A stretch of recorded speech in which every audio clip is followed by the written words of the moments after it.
Guangzhou সানিয়ানলি থেকে মাত্র 2 yuan দিয়ে একটি মেট্রো টিকিট করে আপনারা চলে আসতে পারবেন এই মসজিদটির কাছে।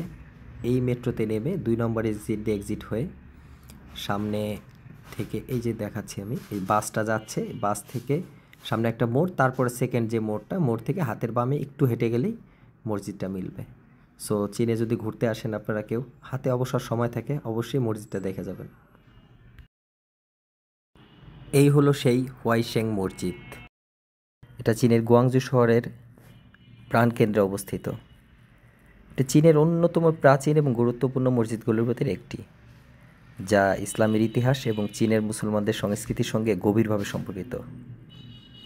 এই মসজিদটি প্রথম নির্মিত হয়েছিল 779 খ্রিস্টাব্দে। প্রথমবার তৈরি হওয়ার সময় মুসলমানদের নামাজের স্থান হিসাবে এটা ব্যবহার হতো। মসজিদটি স্থাপিত চীনা এবং ইসলামী শৈলীর মিশ্রণ প্রদর্শন করে, যা স্থানীয় সংস্কৃতির প্রভাব এবং মুসলিমদের ঐতিহ্য উভয় প্রতিনিধিত্ব করে। এটি একটি জনপ্রিয় স্থান এবং গুয়াংজু শহরের ইতিহাসের সঙ্গে সরাসরি সম্পর্কিত এবং একটি গুরুত্বপূর্ণ সাংস্কৃতিক স্মৃতিস্মারক হিসাবে পরিচিত। মসজিদটি ঐতিহাসিক গুরুত্বপূর্ণ স্থান হলেও এখন এটি কার্যকরী একটি মসজিদ হিসেবেই শুধু ব্যবহার হয়, যেখানে মুসলমানরা নামাজ আদায় করে। এটি মুসলিমদের জন্য একটি ধর্মীয় কেন্দ্র এবং স্থানীয় জনগণের জন্য একটি সাংস্কৃতিক আকর্ষণ। মসজিদটি তৈরি হয়েছিল উমাইয়া খলিফাতের শাসনামলে, যখন ইসলামের বিস্তার চীনে সবেমাত্র শুরু হয়েছে। মসজিদটি তখন মুসলমানদের জন্য নামাজের স্থান হিসেবে ব্যবহার হতো। এই মসজিদটির অন্যতম আকর্ষণ একটি প্রাচীন মিনার, যা এখনও সগৌরবে মাথা উঁচু করে শহরের প্রাণকেন্দ্রে দাঁড়িয়ে আছে। মূলত মুসলিম বণিকদের মাধ্যমে ইসলামের আগমন হয় চীনে।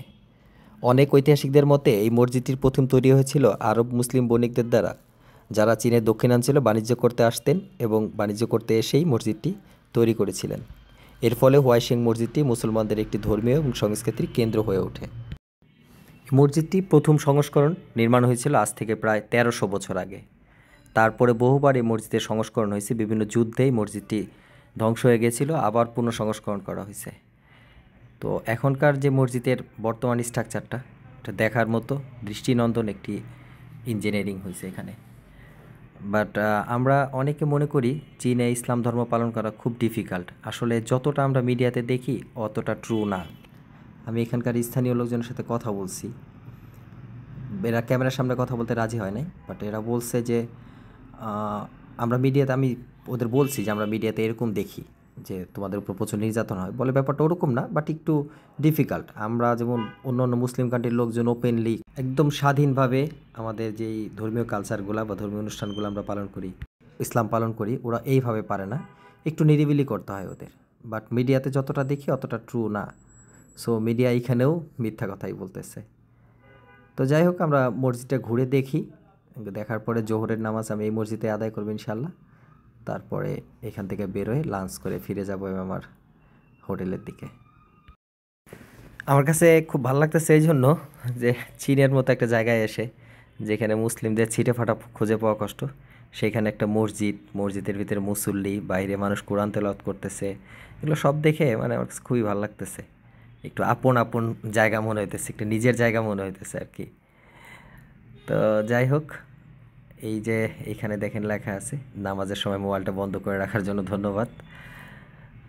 তো মানে কমন, সব বিষয় তো আমাদের মুসলিমদের কমনই হওয়ার কথা, এক উম্মা যেহেতু আমরা। তো দেখাই আর একটু সামনে কীরকম লাগে।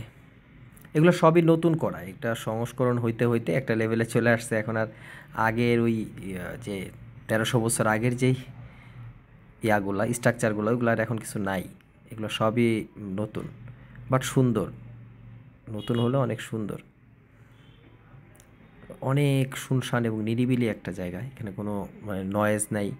এই যে মানুষ বসে আছে, আমি উজুর জায়গাটা দেখতেছিলাম, মুরব্বীকে জিজ্ঞাসা করবো উজুর জায়গাটা কোথায়। মুরব্বী আমার দেখাই দিল যে এই দিকে উজুর জায়গাটা, এখানে আসলাম। তো ছোট ছোট টুল দেওয়া রাখছে, টুলের উপরে বসে উজু করতে হবে। তো আমি আপাতত ক্যামেরাটা অফ রাখতেছি, প্রবেশ করলাম মসজিদে। এইখানটা আমি এটা ভয়েস ওভার দিচ্ছি, মসজিদে যেহেতু কথা বলা যায় না। এই জায়গাটা মহিলাদের নামাজ পড়ার জায়গা, পর্দা করে রাখছে আলাদা করে, ফ্লোর ম্যাট বেছানো আছে। আমি আমার ব্যাগেজগুলো এখানে রেখে একটু ভিতরটা দেখায় আপনাদের। এ হলো ভিতরটা, ছোট যেহেতু সংখ্যা খুব বেশি না মুসলিমদের, জায়গাটা ছোট। জোহরে নামাজ আদায় করে বের হয়ে যাচ্ছি ঐতিহ্যবাহী চীনের মুসলিমদের একটা পুরাতন মসজিদ থেকে। মুরব্বীর কাছে জিজ্ঞাসা করলাম, মোটামুটি শিওর যে এখানে কিছু হালাল ফুড পাওয়া যাবে, তো যেন মুরব্বীর জিজ্ঞেস করলাম কোথায়, বললো বাইরে যাও বাবা, কয়েকটাই আছে হালাল দোকান।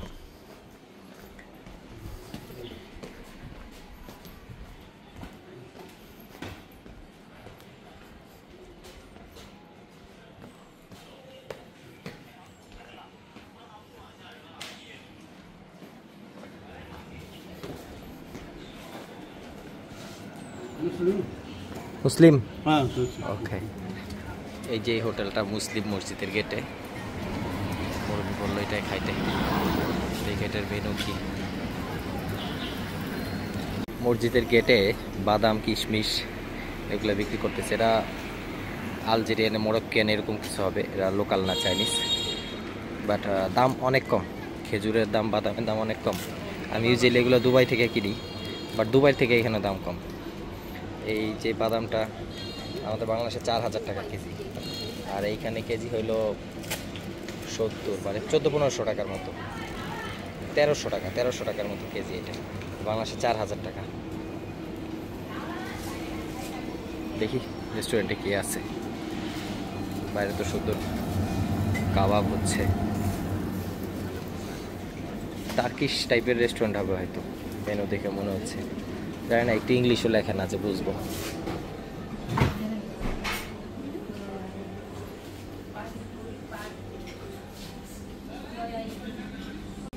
হ্যালো মুসলিম রেস্টুরেন্টের মেনু। ল্যাম্প স্যুপ একজনের জন্য 28 ইউয়ান, 3 থেকে 5 জনের জন্য 68 ইউয়ান, রিজনেবল।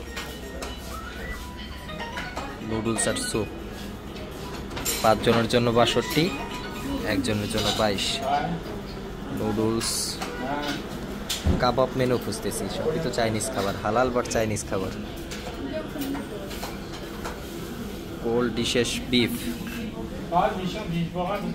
ঠান্ডা গরু মাংস, সালাদ, ফ্রাইড রাইস। চীনের উইঘুরের রাইস, এটা তো এক্সপ্লোর না করলেই নয়, উইঘুরের মানুষ কি রাইস খায়। নুডলস, মাটন ব্রেড, উইঘুরের স্টিম বান্স, মানে আমরা যেটাকে মোমো বলি।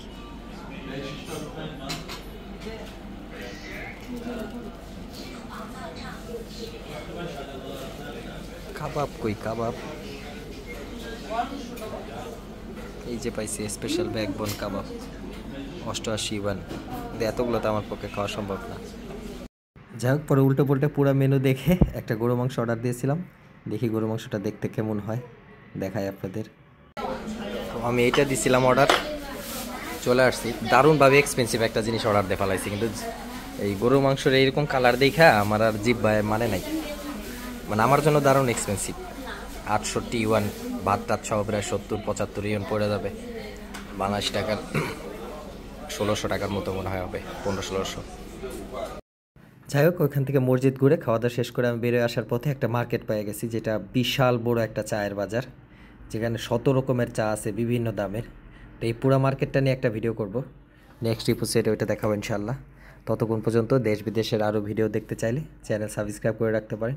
আর ভিডিও ভালো লাগলে ছোট করে একটা লাইক, আর যেহেতু আমি নতুন ব্লগার, আমার ভুল ত্রুটিগুলো কমেন্টস করে আমাকে শুধরে দিতে পারেন।